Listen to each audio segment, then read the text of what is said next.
Hi everyone, my name is Miss Amber from the Nancy K. Holmes Library in Greenridge. This year, 2020, is a very important year because we are celebrating the 100-year anniversary of the 19th Amendment to the Constitution. This amendment gave women the right to vote. Today, we are continuing our Tuesday Storytime series called Hooray, Sister Suffragettes, which is celebrating the women's rights to vote. There are 3 more weeks of story times after today, so be sure to tune in for additional story times by librarians in Lackawanna County. Today, the story I have for you is called Froggy for President. If you know Froggy, he has some wonderful stories, and this time he is running for president along with his friend Frogalina. This story, Froggy for President, is by Jonathan London, illustrated by Frank Remkevich. Here we go. It's a wonderful story, and in this story, you'll be able to see that everyone in Froggy's class has the opportunity to vote, both the boys and the girls alike. At school, on Friday, Froggy read a poster. This poster said, "Vote election Monday for class president." "Great," said Froggy. "I can't wait." And there's Froggy. He's looking at the vote poster. He wants to sign up to run to be class president. Maybe he'll win. On Monday, Froggy woke up and bounced out of his bed. "Yippee," he said. "Today I run for president." And there's Froggy jumping out of his bed. So Froggy hopped out of bed and he ran out of his house. "Froggy," called his mother. "What?" "What are you doing, dear?" "Froggy says I'm running for president." Uh-oh, I see a little something wrong here. Do you see Froggy? What is he wearing? He's only wearing his boxers. Did he forget to get dressed? "Are you running for president in your underwear?" Mama said. "Oops," said Froggy. He ran back, got dressed, ate his breakfast of none other than cereal and flies. "Now I can run for president," said Froggy. "That's nice, dear," said Mom. Froggy ran all the way to the bus stop. So there he is. He went from wearing his underwear to wearing a suit and tie. He looks more like a presidential candidate now, doesn't he? On the school bus, Max shouted, "Froggy for president!" Matthew and Travis shouted with him. But Leah jumped up and shouted, "Frogalina for president!" Emma and Hannah shouted with her all the way to school. So there's 2 choices in this election, Froggy or Frogalina. There's all the friends on the school bus. They can't wait to get to school and cast their vote. At circle time, Miss Witherspoon said, "Now class, we have 2 candidates running for president, Froggy and Frogalina. What is your platform, Froggy?" Froggy hopped up on his desk. "This is my platform," he said.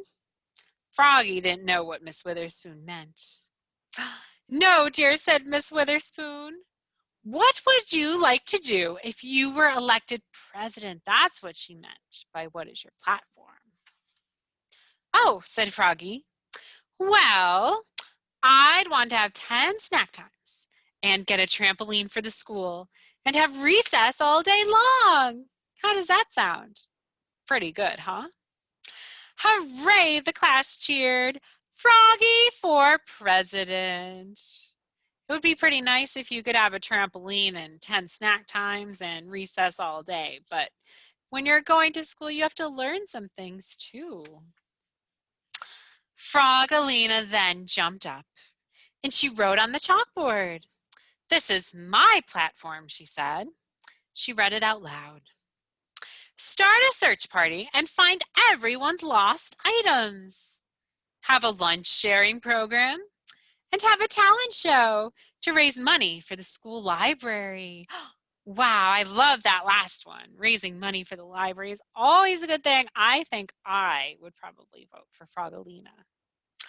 Hooray, cheered Froggalina's fans. Froggalina for president. There they are.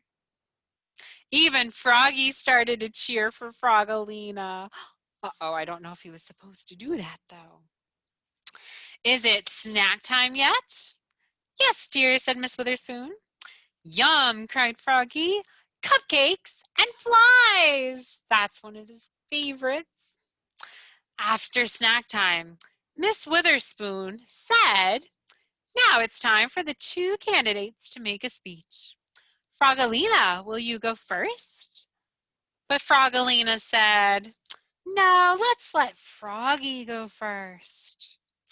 Froggy jumped up on his chair and he sang, a vote for me is a vote for you, twiddly-dee, twiddly-doo. Love books, make art, and play all day. We can learn and dance and play, play, play. He did a little dance too and he said, ta-da! Wow, that was pretty entertaining. Maybe that'll get him a few votes. Hooray, cheered Froggalina fans. Froggy's fans cheered too. Everybody was cheering for the vote for next president. Thank you, dear, said Miss Witherspoon. Now, Froggalina, it's your turn to speak. Froggalina stood up and said, I would rather show than tell. We're going on a search party. Everybody poured outside and went hog wild. They found Max's soccer ball. They found Froggy's saxophone. They found Emma's hairbrush. And they found Hannah's toothbrush. Oh my goodness, it looks like everybody at this school loses their items. Here they are finding everything outside. Wow, Froggalina's really doing what she said she would do. That night, Froggy couldn't sleep. He sat up and cuddled Doggy and looked out the window at the moon. Who will vote for you, said Owl. I know, said Froggy. I'll vote for me. Froggy's going to vote for himself during this election. At school the next day, Froggy was so excited that when Miss Witherspoon handed out the ballots, he checked the box next to his name, and the pencil flew out of his hand. When Leah came around with the ballot box, his ballot almost tore in two. Uh-oh, that would be bad if he tore up his ballot. He stuck it in the slot. Thank you for voting, Leah said. Now, only one vote, Froggy. Uh-oh, did Froggy try to vote twice? You guys know that it's one vote per person. Yes, only one. I know, said Froggy. Then he wondered, who will vote for me? There's Max and Matthew and Travis and me. He held up 3 fingers and 1 thumb. That's 4 votes. Oh my goodness. Then I wonder if that will help me win. 3 plus 1 is 4, silly, said Froggalina. Froggy thought 3 plus 1 was 5. Oops, said Froggy, looking more red in the face than green. Froggy got a little embarrassed.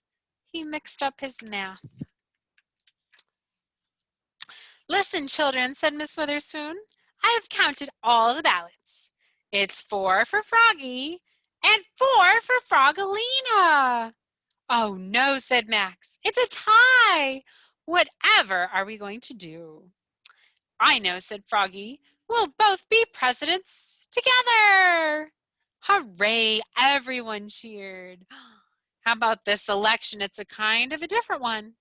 Everybody got to vote, boys and girls, but the vote ended in a tie. So Froggy and Froggalina are going to share the presidency. That actually will not happen in our election, but in this story, a tie was okay. Froggalina leaped up beside Froggy, and together they sang. A vote for me is a vote for you, twiddly-dee, twiddly-doo. Froggy for president and Frogalina too. Looks like they're happy to share the presidency.